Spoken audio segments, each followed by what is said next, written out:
So, I asked you all to come in just because I wanted to have some type of forum where there could be a little two-way discussion about our plans to reopen the dining room. Excuse me, I'm just going to close this door.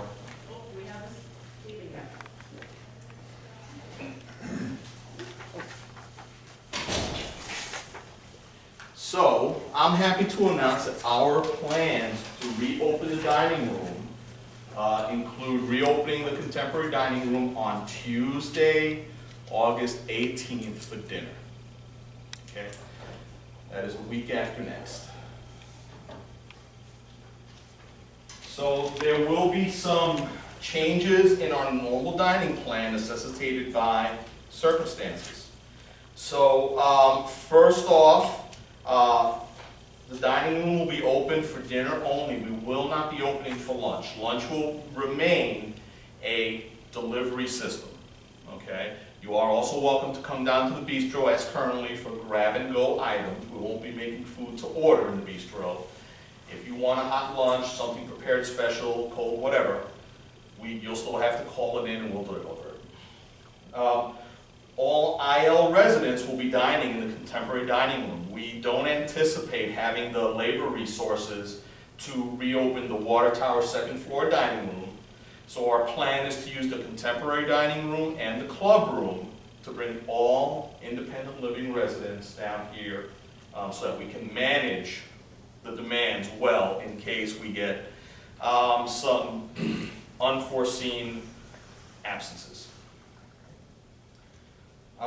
Meals will still be available every day for delivery if you choose. You're not compelled to come down to the dining room. If you prefer to dine in your residence, our current meal delivery system will be in place for you. It'll still work the same way. You can either call it in, you can submit a weekly menu, whatever is most comfortable for you. Our goal is to give you the options to dine in the way that you prefer. Some folks will want to stay in their residence for safety's sake. Some folks will want to come down here for the socialization and just to get a change of scenery, and we want to be prepared for that. The dining room will be available only on a reservation basis.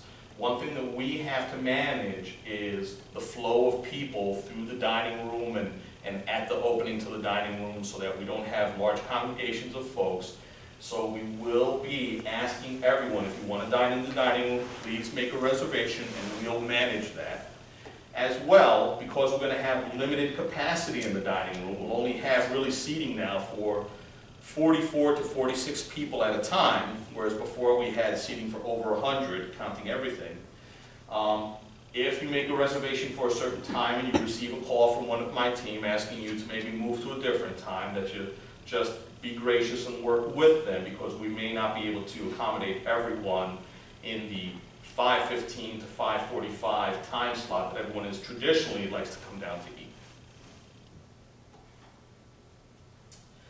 When we open, physical distancing will be the model that we're going to use just to help keep everyone safe. If you walk through the dining room, you'll see we've rearranged things in the last few days. Essentially, if you live alone, you won't be allowed to sit necessarily closer than 6 feet to someone. So we've rearranged all the dining room tables where we put the square tables together. Those two square tables together make an expanse of 6 feet. So you can have a dining partner, but they'll be dining across a 6-foot table from you. It's not a great situation. It's not particularly conducive to conversation. But at the very least, if you don't want to dine alone, you don't have to. You'll at least have a friendly face to get together with. If you do live with a partner, of course, you can dine together just like you normally would, and we can seat you as close as you like, or as far as you like. Your choice. We will have about 6 tables in there, the small round tables that seat 2 people, so that'll be a nice intimate setting for couples. And then everyone else, you'll have to be across that 6-foot expanse. We will be trying to keep meals down to a maximum of 1 hour to be in and out. Because we have limited capacity in the dining room, we're going to have to rely on now flipping tables, which means folks will come in and eat, and then when you're done, hopefully within an hour's time, we'll reset that table to get someone else in, and this way we're going to try to accommodate as many people want to dine in the dining room each evening as possible. In the past, our model has been you can come in, have your dinner, and camp out for 2 hours if you like. No one's looking to get you out of there. We didn't have that much demand for the tables that it was that big a deal for us. Occasionally, once in a while, we would have to flip a table, but it was never really an issue. It may be an issue now, depending how many people want to use the dining room. So if that's the case, we just want to be prepared. We will ask you to try to keep your meal to an hour. We'll help you manage that. You know, we're going to ask that you limit your meal to 3 courses as opposed to 4, because each course kind of takes about 10 to 15 minutes. And that one course, limiting one course, will get us probably to our goal, is what we think. And then we'll have some measures in place to help us maximize our ability to control any potential spread. So, you know, we will get rid of things like giving you the same menu day in and day out. We'll print up menus fresh daily. We'll have fresh printed disposable menus at each place setting for you to use, so that you don't have to worry that you're grabbing a menu that's been in circulation through various hands. We'll eliminate anything from the table as far as preset items. In the past, where we would have butters and creamers and sugar and all that stuff set out in the centerpiece, all that's going to go away. We'll bring it to you as you need it. So when you ask for coffee, we'll bring you your sugar and your creamers. And the waiter should be asking you what you want. When you ask for soup or salad, we'll ask you if you would like any crackers. We'll bring that to you, things of that nature. When we bring your bread, we'll bring your butter and margarine. Okay? But the main thing is to have a clean surface that's easy for us to change out, and there's nothing that's just sitting there from day to day being exposed.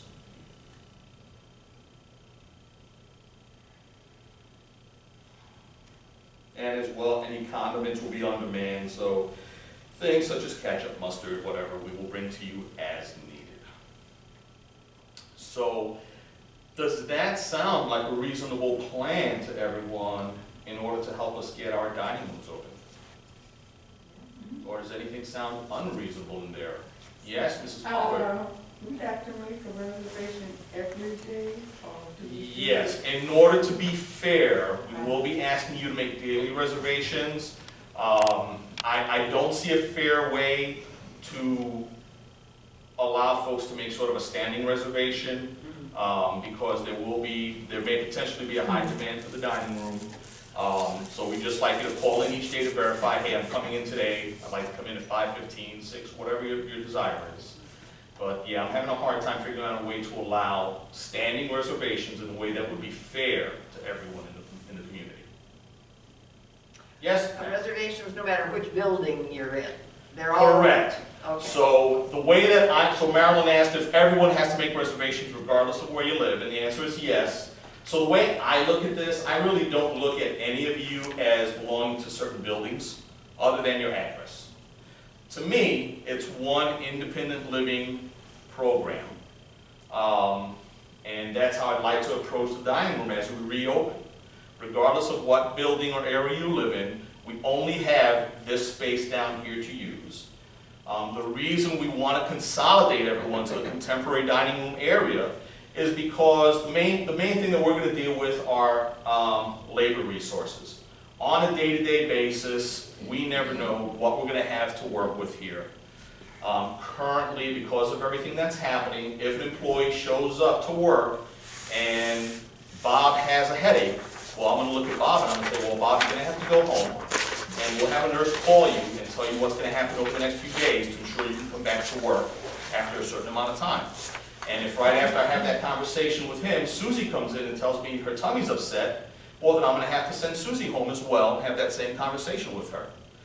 So if you think about it, I have 6 to 8 waiters available each evening, is our goal. If I lose 2 of them, which I can do very easily, that cuts my labor resources by 25 to 33%. As you all know, prior to all this happening, it was a challenge to have things like call-outs and still provide service. currently with the meal delivery system, it's very easy for us to kind of absorb these kind of hiccups and have it be fairly unnoticeable to you folks. You know, you probably won't notice it until it gets to be 6:30 and you don't have your meal. But for the most part, we're able to recover very seamlessly because everything's sort of happening behind closed doors now. That's very difficult to manage when we have a dining room. You know, we have to have all our players in place on stage when the curtain goes up. And if we have a limited number of players, we have to have a workable plan and a realistic plan for how we're going to do our job that evening and give you good service with less people. And so we want to plan for that eventuality. Part of that is consolidating all our resources into one dining room, and hopefully we'll be able to manage that. We may still have some rough nights, but it is not unforeseeable that we will continue to have days where I'm down 2, 3, 4 people, and I still have to give you the service that we've promised to you and do it well and graciously. So that's the main reason why we want to bring everyone down here. And yes, everyone will be treated the same as far as reservations. Just give us a call, let us know. We will have someone call you if, for some reason, the reservation you asked for becomes problematic. Yes, Mrs. I have a Andrews? question regarding, okay, so when we send in our weekly list of what we want, Mm-hmm. and we choose one of those days to come down, Mhm. or, so if we make our reservation, you'll know that, you won't send food to the apartment, or? Well, if you place an order, our expectation will be that if you place, so Mrs. Zanter's order, question was, if she places an order for the week and then she decides another day to come down, will we know that and manage that process? So what we will ask, if you do place a weekly order, let's say you decide to dine in your residence Monday, Wednesday, and Thursday, and you put that on a piece of paper and send it to us, our expectation is that you'll honor that and choose to dine in your residence Monday, Wednesday, and Thursday, as you said, and then the days that you don't, we look forward to having you down here, but you will still have to make a reservation. We won't assume I have to save a room for Marion and, a table rather, for Marion and Jim because I didn't see a to-go order for them. You'll have to make that reservation. Likewise, if for some reason you decide that you don't want to dine in your residence for that evening and you have put in an order, that's as simple as calling us, making the reservation, saying, by the way, I had placed an order for tonight, but I won't need it because I want to come down to eat, and that is perfectly fine. We want to make it a flexible system for you. The one area where we will be a bit limited, many of you might have noticed, if we don't have an order for you by a certain time, we might call you to follow up and make sure that you get a meal. That process will be a lot more difficult for us to manage when we're running both programs. It's quite easy right now because we get your orders throughout the day or early in the week, and we have a little sheet where we just put a little check next to your name on Monday, on Tuesday, whatever, to denote that you've ordered. That process will be a little more difficult, you know, when we reopen the dining room. So it will be harder for us to effectively make sure that you did order a meal and we have a meal coming to you. But feel free to be as flexible as you like. Don't feel that just because you've put an order in that you're locked into it. If you change your mind, just give us a call. It may be that we're full that evening and we don't have any tables available, but if we have availability, we'll always try our best to get you in. Absolutely. So you're gonna have time slots, like 5 to something, you know?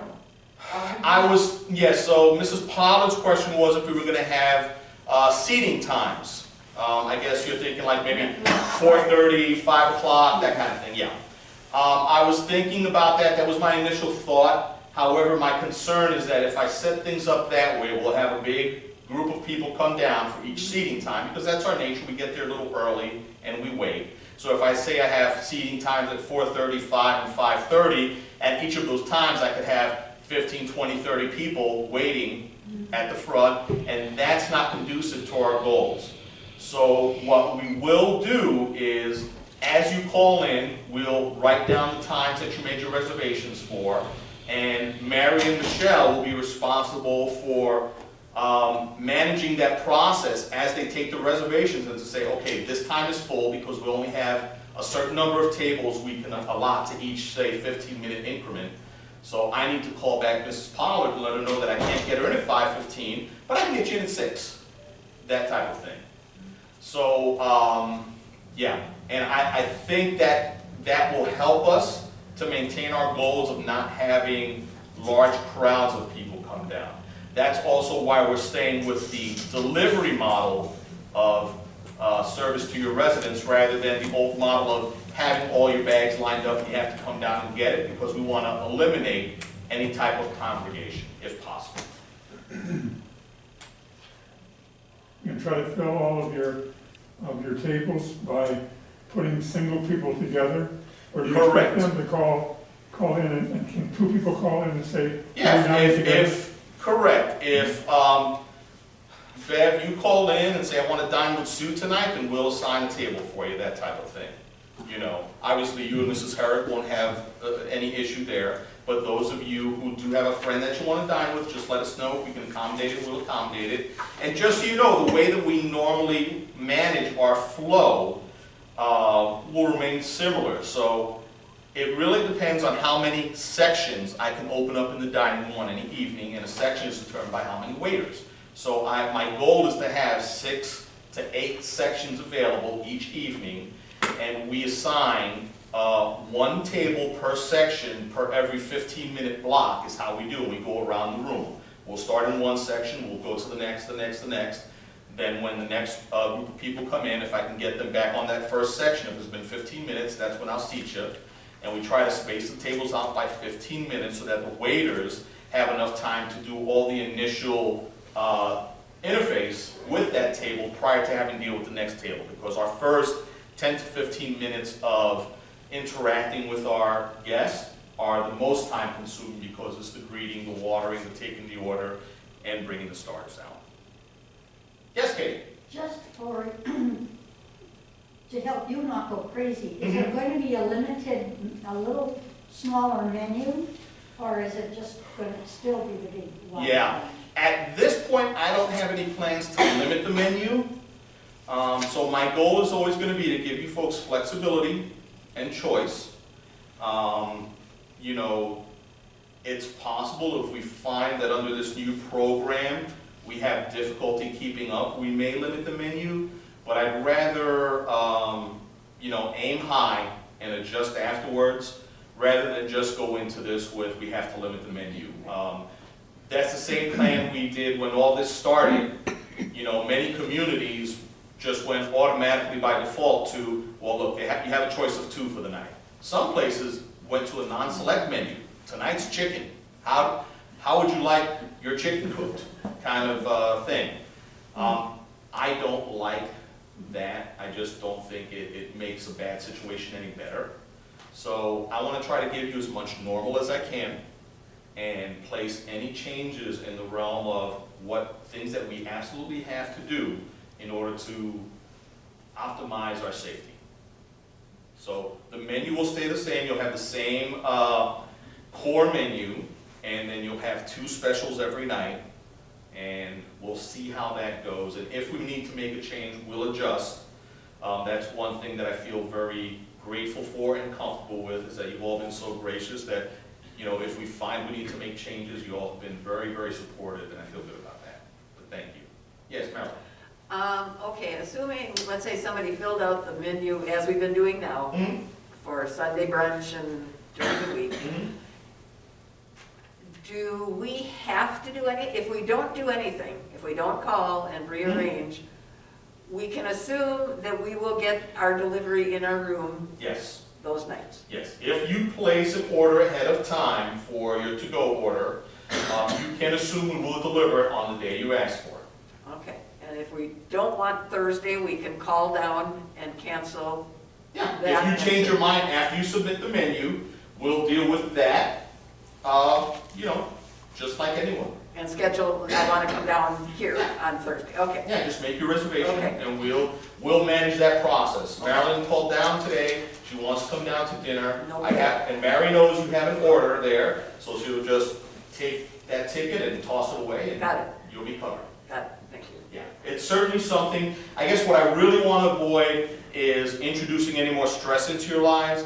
Don't feel that because you want to make a change, want to do something different to enjoy your day, that it causes a problem for us. You know, I sense that very much, that a lot of our residents worry about causing more work for us. Don't worry about it, that's what we're here for. So just do whatever makes you happy and comfortable, and if we have questions, we'll reach out to you, but I want you to have as much choice and freedom as possible. That's our goal. And the time for reserving? The timeframes will still be in effect as they currently are now, so if you would like to have a reservation for dinner, we ask that you get your reservation in by 3 p.m. Each day. You can make reservations in advance. You know, if you can make a reservation calling on Monday and say on Friday I want to come in at such and such a time, that is perfectly fine. The only thing that we do ask is that you refrain from making a standing reservation, saying, hey, I will be there every day at 5:30, just put me in the book. You know, that we would ask that you not do. Yes, Kate? And it opens 4:30 through? Our dinner times will stay the same. We'll be seating from 4:30 to 6:30. And that means that you are welcome to come in right up till 6:30. If you like to eat late, come in at 6:30. We're fine with that. That's always been the case. There's always been, I think since I've been here, I've noticed there seemed to be kind of a sticky idea that, you know, if you come in at 6:30, you're inconveniencing us. Again, shouldn't be your worry. We will seat you from 4:30 to 6:30. That is not a change from previous plan. But I think there was a perception that we didn't want you to come in late. You know, I know we had some people here that discouraged that for quite a while, but you know, we're here to serve you. So please, if you want to come in a little bit later, don't you worry about it. Yes, Mrs. Houston. Just so I'm clear, Mhm. you say no more than 2 at a table? Correct. Okay. Yeah, you will not be able to sit at a group of 3, 4, or anything greater than that. 2 people will be our maximum limit. If you live with someone, you can of course dine closely together. If you're dining with someone that you don't live with, then you'll have to have 6 feet of space between you. And that's to protect you, so that there's no potential for droplets and things of that nature traveling the expanse of the table. Because you will not be able to wear a mask when you dine. So that 6 feet is very important to us. And I didn't mention it earlier, but I meant to say that, you know, between each seating at a table, if we have to use the table twice, it'll be fresh linen set down and everything. So, you know, everything will be changed out and sanitized before a new group comes in.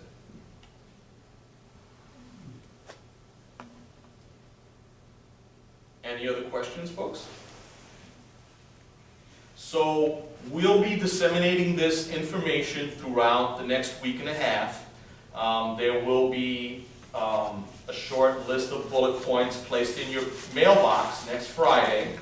And by Monday, we should have some information on Touchtown that'll be cycling through the announcements that you can see in your apartment or on the monitors that will encapsulate everything we're speaking of. And of course, if you or your neighbors have any questions between now and then, you're always welcome to reach out to me via telephone, email, or just dropping a note at the front desk and then put it in my mailbox, and I'll be happy to get back to you. Yes, ma'am? So it's an assumption, if we don't make a reservation for the dining room, we will get our meal delivered. Yes, but you'll have to place an order for it. And that's the one thing that worries me, is that, so let's say you don't make a reservation and you forget to order, it's not as transparent for us going forward who did and didn't order for the day. Right now it's very easy because everyone is sending in a menu or calling the line, and every day we go down and, oh, Katie called in, I have her order, there's a check next to her name. Judy put in a weekly order, so there's a check next to her name for today. But I didn't hear from Marilyn. At 5 o'clock we checked. I don't see a check next to Marilyn's name. Let me give her a call and find out if she wants to eat tonight. That process will be harder for us once the dining room opens. We will try our best to make sure no one gets missed, but it'll be a little bit trickier for us, for sure.